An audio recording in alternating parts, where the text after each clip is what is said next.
Assalamualaikum warahmatullahi wabarakatuh. Banyak sekali pertanyaan jamaah, Ustadz kasih kami channel untuk kajian anak-anak muda. Di antara anak muda berasal dari Aceh, luar biasa. Channelnya Maulizul Akbar Nak. Tonton, subscribe, like, share, komen. Assalamualaikum warahmatullahi wabarakatuh.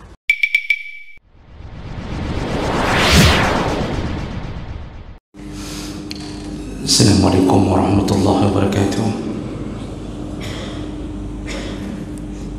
Innal hamdalillah nasta'inuhu wa nastaghfiruh wa na'udzu bihi min shururi anfusina wa min sayyiati a'malina. Man yahdihillahu fala mudilla lahu wa man yudlil fala hadiya lahu. أشهد أن لا إله إلا الله وحده لا شريك له وأشهد أن محمدا عبده ورسوله الكريم. اللهم صل وسلم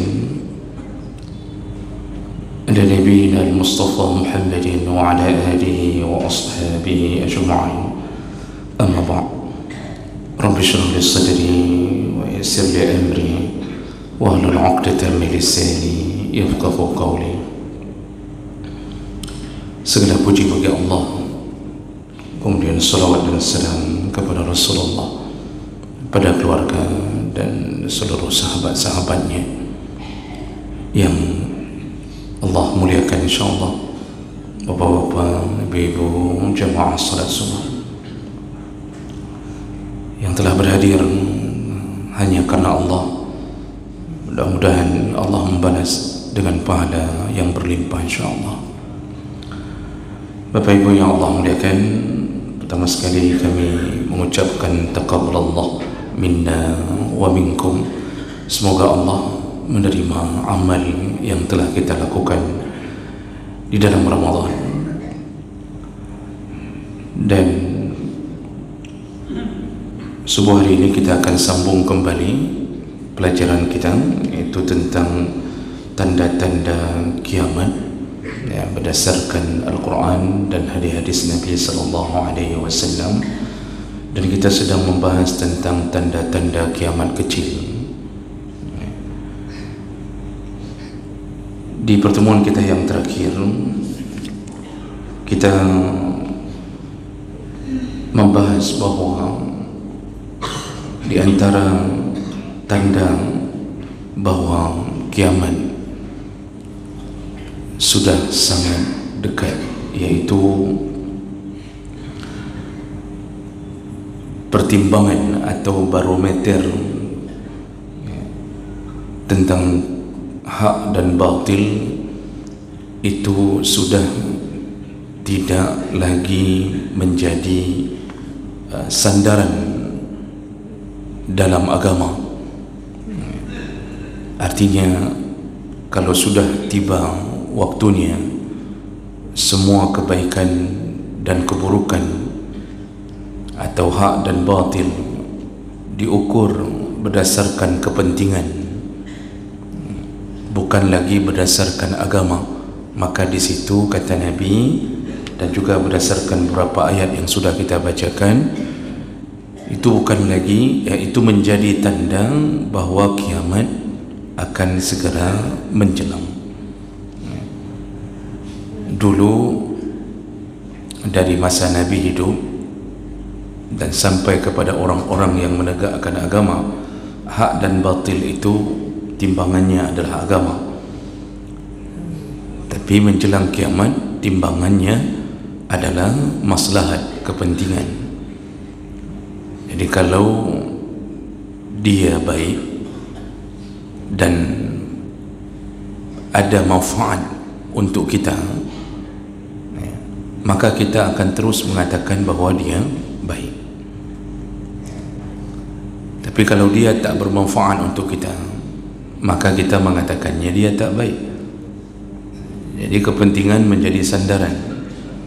Pertemanan juga, kalau dia termasuk kelompok kita, walaupun dia jahat, walaupun dia buruk, karena dia sefrekuensi atau satu kelompok, satu partai atau satu apapun dengan kita, maka kita akan menganggapnya dia orang baik walaupun dia buruk. Tapi kalau ada orang baik tapi tidak sekelompok dengan kita, walaupun dia baik, walaupun di sisi Allah dialah yang mungkin akan menghuni surga, tapi karena tidak seide dengan kita, kita menganggapnya buruk. Nah, itu contoh pertimbangan yang akan terjadi menjelang kiamat. Dan begitulah yang telah dilukiskan Allah.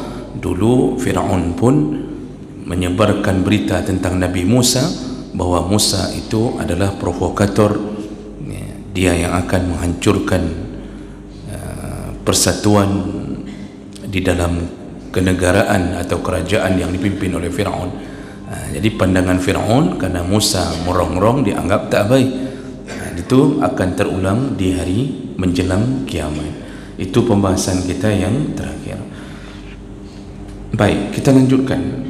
Berikutnya, tanda kiamat berikutnya berdasarkan hadis Nabi, yaitu duhurul fahsyi wat tafahush, munculnya perilaku-perilaku yang keji dan tafahush, dan juga seringnya mengucapkan laknat atau mengumpat dengan bahasa yang keji.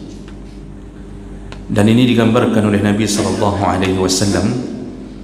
dari hadis dari Abdullah bin Umar radhiyallahu anhuma qala Rasulullah sallallahu alaihi wasallam, Rasulullah berkata, la taqumu as-sa'ah, tidak akan terjadi kiamat, hatta yakhunul amin, sampai orang yang suka berkhianat itu dianggap sebagai orang yang amanah. Jadi kiamat itu baru akan terjadi kalau sudah sampai masa, yaitu ketika seorang pengkhianat itu dianggap amanah, dan kebalikannya wa yu'taman al-kha'in, dan orang yang amanah dianggap pengkhianat. Nah, ini sudah sering kita dengarkan. Jadi kekacauan di dalam urusan menegakkan kebenaran itu benar-benar dihantui oleh kebobrokan cara berfikir. Para koruptor itu dibela, dijadikan menteri, dijadikan orang-orang yang terpercaya, dijadikan para pimpinan, sedangkan orang-orang amanah disingkirkan karena takut mengganggu stabilitas para koruptor. Orang yang berani bersuara menegakkan kebenaran itu akan dibungkam, sedangkan para penjilat dipelihara untuk memelihara kedudukan orang-orang yang tak ingin diganggu. Dan inilah masanya, dan itu bukan hanya di negara kita. Jawab makan Allah, kalau kita berselancar pikiran dan bacaan, maka kita dapatkan hampir semua negara Islam. Kalau negara kafir jangan ditanya, hampir semua negara Islam mengalami hal seperti itu. Jadi ini yang digambarkan pertama oleh Nabi. Lalu poin yang dimaksud yaitu hatta yadharul fuhsh wat tafahush, dan juga tanda kiamat kata Nabi munculnya al-fuhshu wat tafahush. Nah, apa itu al-fuhsh atau al-fahsh? Jelaskan bahawa al-fahsh atau al-fuhshu kullu qabihin fil qawl wal fi'al, iaitu semua perbuatan yang keji, baik melalui perkataan ataupun perbuatan. Sedangkan tafahush takalluf sabbin nas wa ta'ammudihi, iaitu mengeluarkan kalimat caci maki, mengumpat kepada orang lain, dan itu menyakitinya. Nah, jadi dua perkara ini menjadi tanda bahawa kiamat itu akan segera datang kalau kebiasaan ini sudah mulai menjadi perkara yang terjadi sehari-hari. Dulu kita ingat bahawa Nabi SAW ketika mendakwahkan akhlak, itu selalu Nabi berpesan di antara sesama mukmin, maka yang disuruh adalah menjaga perasaan, jangan menyakiti hati orang lain, terutama sesama mukmin, jangan melaknat, sehingga Rasulullah sallallahu alaihi wasallam menyebutkan al-muslimu man salima al-muslim bilisani min lisanihi wa yadihi. Baru disebut seorang muslim ketika muslim yang lain selamat dari lisannya dan tangannya. Jadi baru seseorang disebut seorang muslim, yaitu apabila orang lain bisa selamat dari keburukan lidah kita dan dari keburukan tangan kita. Jadi kalau kita sudah bisa menjaga lidah dan tangan untuk tidak menyakiti mukmin yang lain, maka kita baru disebut dengan seorang muslim. Begitu Nabi memberi indikator seorang muslim. Jadi hidup itu jangan memberi mudarat. Hidup dalam satu lingkungan itu hendaknya tidak menjadi momok bagi orang lain yang berada di sekitaran kita. Kalau kita menjadi seorang suami, maka lisan kita tidak menyakiti perasaan keluarga atau istri kita, apalagi sampai menghinakan, mencaci maki mertua dengan kalimat yang beragam. Ada yang kadang-kadang mengatakan kepada istrinya, engkau buruk seperti ibumu, atau ibumu buruk seperti engkau. Macam-macam dia sebutkan kepada orang yang telah berjuang melahirkan anak-anaknya. Kalaupun kita tak senang, maka tak boleh mengeluarkan caci maki, tinggal ceraikan. Itu contoh. Kalau seorang istri pun, kalau dia seorang muslim yang baik, muslimah yang baik, maka dia pun tak pernah menyakiti perasaan suaminya dengan mengucapkan kalimah-kalimah yang berbentuk laknat, apalagi kepada mertuanya yang telah membesarkan, menghidupkan suaminya, dan kemudian menjadi miliknya, dan belum sempat suami itu membalas kebaikan orang tuanya, dengan mungkin gajinya pun tak cukup membalas kebaikan orang tuanya, tapi dia harus mengalihkan semuanya untuk nafkah istri dan anak-anaknya. Nah, jadi Nabi memberi indikator bahwa muslim yang baik itu mulutnya baik. Nah, jemaah mulakan Allah Subhanahu wa taala, dalam urusan ini jangankan kepada sesama manusia, jangankan menyakiti perasaan sesama mukmin, melaknat sesuatu yang berada di sekitaran kita pun tak boleh. Ada beberapa hadis yang menyebutkan bahawa Nabi SAW itu melaknat, Nabi melarang seseorang melaknat binatang tunggangannya. Ada hadis yang lumayan panjang, seorang wanita dari kaum Ansar ketika menaiki unta, lalu ternyata untanya tidak mau bergerak, langsung dia melaknat unta tersebut. Dan kemudian Nabi SAW mengatakan, turunlah, jangan lagi engkau naiki unta ini. Kenapa? Ternyata Nabi mengatakan unta ini telah engkau laknat. Nanti dalam hadis yang lain ada seorang perempuan juga yang mau mengikuti rombongan Nabi, tidak sebutkan perjalanan ke mana, lalu kemudian ternyata untanya juga bermasalah dan dia mulai melaknatnya. Nabi langsung menyuruh dia pulang, dan Nabi mengatakan jangan bergabung dan jangan bawa unta yang telah dilaknat bersama kami. Jadi maksud Nabi adalah jangan melaknat binatang tunggangan. Jadi binatang tunggangan itu kalau sekarang yang Avanza, Innova, Nmax kita, Supra X, itu binatang tunggangan hari ini.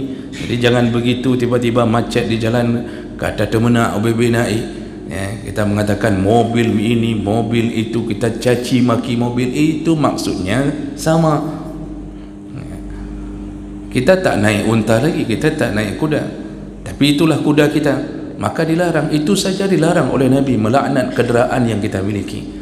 Dan dalam hadis yang lain juga Nabi pernah mengatakan dilarang melaknat ayam jantan, mencaci maki ayam jantan hanya gara-gara dia berkokok, ya, sehingga membuat kita mungkin tak lagi bisa nyaman menyambung tidur kita.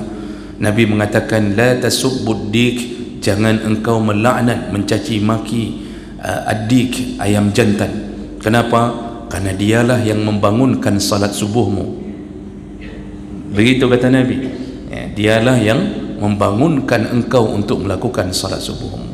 Apalagi suara ayam jantan yang berkokok itu menjadi tanda bahawa dia sedang melihat malaikat melewatinya, ya, karena ada hadis lain Nabi menyebutkan kalau engkau mendengarkan suara keledai meringkik maka dia sedang melihat syaitan, tapi kalau engkau mendengarkan suara ayam jantan berkokok maka dia sedang melihat malaikat. Makanya ayam jantan itu berkokoknya itu di waktu shiftnya malaikat, ya, menjelang maghrib dan di waktu menjelang subuh. Nah, itu shiftnya malaikat, mereka selalu berkokok di saat melihat malaikat. Nabi melarang melaknat ayam.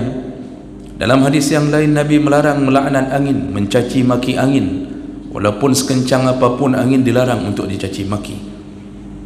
Oh, kalau angin itu datang dengan membawa musibah, membawa bala, itu pun yang harus kita fikirkan adalah ada apa sehingga Allah mengirimkan angin ini untuk kita. Kenapa Allah menghancurkan usaha kita? Kalau kita orang saleh tak pernah melawan Allah, berarti Allah ingin menaikkan derajat dengan melihat kesabaran kita. Kalau kita ahli maksiat, berdagang terus-terusan tapi tak pernah salat, kedai kopi kita dihancurkan oleh angin topan karena memelihara orang-orang yang tak salat, maka pikirkanlah kenapa itu terjadi. Allah murka. Dilarang mencaci maki angin. Itu sampai begitu. Jadi dengan keadaan lingkungan kita itu dilarang mencaci maki, apalagi mencaci maki seorang hamba Allah yang mempunyai sebuah kalimat kunci bahawa dia masih menyembah Allah dengan kalimah la ilaha illallah Muhammadar Rasulullah. Itu dilarang untuk menyakiti mereka, apalagi sampai melaknatnya menjadi kafir. Makanya dalam hadis riwayat Muslim, Rasulullah sallallahu alaihi wasallam menyebutkan hadis dari Ibnu Mas'ud radhiyallahu anhu, kata Rasulullah, sibabul muslim fusuq, kata Rasulullah, ya, melaknat, mencaci maki muslim yang lain itu adalah fusuq, yang melakukannya telah melakukan kefasikan, dosa besar. Wa qitaluhu kufrun, dan membunuh mereka kafir. Jadi siapa yang membunuh muslim tanpa hak, maka si pembunuh itu dihukumi oleh Allah, dia telah kafir. Mencacinya menyebabkan yang mencaci dilaknat Allah dengan dosa besar. Jadi ini perkara yang besar, jemaah melakukan Allah Subhanahu wa taala. Perkara yang memang berbahaya apabila kita terbiasa mengucapkan kalimat caci maki. Dalam hadis dari Abu Dzar radhiyallahu anhu riwayat Muslim, Rasulullah berkata, la yarmi rajulun rajulan bil fusuq, janganlah seseorang menuduh saudaranya, ya, menuduh saudaranya fasik. Jadi jangan melaknat dan menuduh saudaranya fasik, artinya sesama mukmin. Wala yarmihi bil kufr, dan jangan engkau melontarkan tuduhan bahawa saudaramu, yaitu sesama mukmin, adalah kafir. Ya. Jadi memberi label seorang pendosa bagi orang lain dilarang, juga mengatakan orang lain bahawa orang lain telah jatuh ke dalam kekafiran dengan menuduhnya menjadi kafir juga terlarang. Illa irtaddat alaihi illam yakun sahibuhu kadzalika, kecuali semua kalimat yang kita lontarkan kepada semua mukmin yang lain, dia akan kembali kepada orang yang mengucapkannya. Jadi siapa yang sering mengatakan orang lain adalah kafir, ya, maka kalimat itu akan kembali kepada orang yang mengucapkannya. Ya. Jadi ini perkara yang kita patut kita berjaga-jaga, karena waktu urusan haji, ya, bukankah salah satu yang dilarang adalah mengucapkan kalimat keji. Al-hajju asyurun ma'luman faman farada fihinna al-hajja fala rafasa wala fusuqa. Siapa yang sedang melakukan ritual haji, fala rafas, jangan mengucapkan kata-kata yang rafas, yang berbau pornografi, wal fusuq, dan juga berbau kefasikan, dosa. Jadi sedang haji saja salah satu larangan untuk bisa menjadi mabrur, yaitu selama haji tidak mengucapkan kalimat-kalimat yang buruk, mencaci maki, mengumpat. Itu dilarang. Waktu Ramadan, apa salah satu perintah Nabi? Kalau ada orang yang mengajakmu untuk bertengkar atau berantam lalu mencacimu, maka jangan sahut dia. Agar Ramadanmu bisa diterima Allah, bersabarlah, jangan ladeni, jangan jawab, cukup hanya dengan mengatakan inni shaim, aku sedang berpuasa. Sampai begitu pelajaran dari Nabi agar Ramadan kita diterima Allah. Lalu ketika Nabi menggambarkan tentang indahnya surga melalui hadis dari Ali bin Abi Thalib, kemudian setelah digambarkan keindahan surga, sahabat bertanya, untuk siapa mereka? Untuk siapa surga itu ya Rasulullah? Rasulullah menjawab, salah satu kriterianya adalah tayyibul liman atabal kalam, yaitu bagi mereka yang selama hidup atabal kalam, pembicaraannya, lisannya adalah lisan orang-orang yang baik. Jadi jemaah melakukan Allah Subhanahu wa taala, sebagai penutup tausiah kita pada hari ini, cubalah bandingkan keadaan yang tadi kita sebutkan, larangan-larangan tadi, dengan kejadian hari ini. Lihatlah bagaimana perkembangan orang menganggap bahasa caci maki dianggap biasa. Jadi bicara itu menganggap ada sebuah kebanggaan kalau sudah mengeluarkan kalimat caci maki.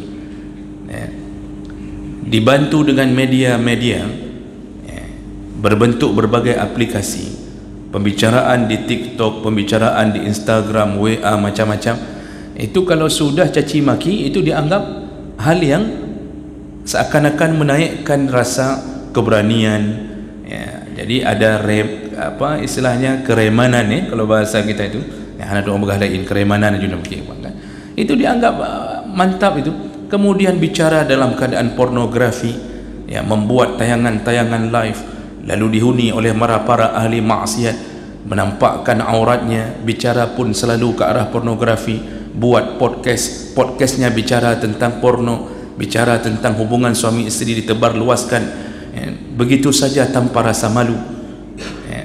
Ini terjadi, Pak. Jadi sudah buruk sekali pembicaraannya. Oh, tak usah bilang ke orang lain, Pak. Cuba denging yang orang Aceh berkhabar dalam media-medianya. Itu mana, Pak? Caci maki, Masya Allah, dan itu dianggap biasa. Jadi jangan kita sibukkan melihat keadaan di luar sana. Kita saja moral betul-betul hancur-hancuran. Itu anak-anak SMP, anak SMA yang kadang-kadang berasal dari golongan orang-orang tua yang tak pernah mendidiknya dengan kebaikan di rumahnya. Itu bicaranya pun Masya Allah, kata-kata indah dalam bahasa Aceh, itu menjadi hari-hari yang biasa bagi mereka. Jadi kalimat-kalimat itu mengalir begitu saja tanpa rim. Dan itu dulu tak dapat. Dulu orang-orang kita, dulu orang-orang tua kita dulu itu tak dapat mengeluarkan kalimat itu dengan mudahnya. Hari ini menjadi kalimat yang biasa. Tak peduli mau laki perempuan, bicaranya Masya Allah. Apalagi kalau bertemu dengan orang-orang yang satu levelnya.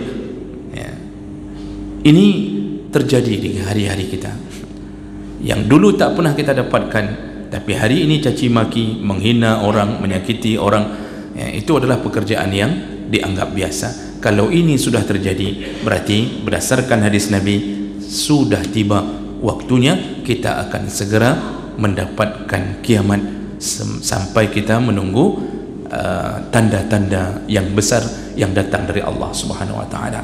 Mudah-mudahan kita bisa menjaga diri kita, keluarga kita dari perbuatan keji dan dari perkataan yang keji, dan mudah-mudahan Allah Subhanahu wa taala mengumpulkan kita di dalam surganya.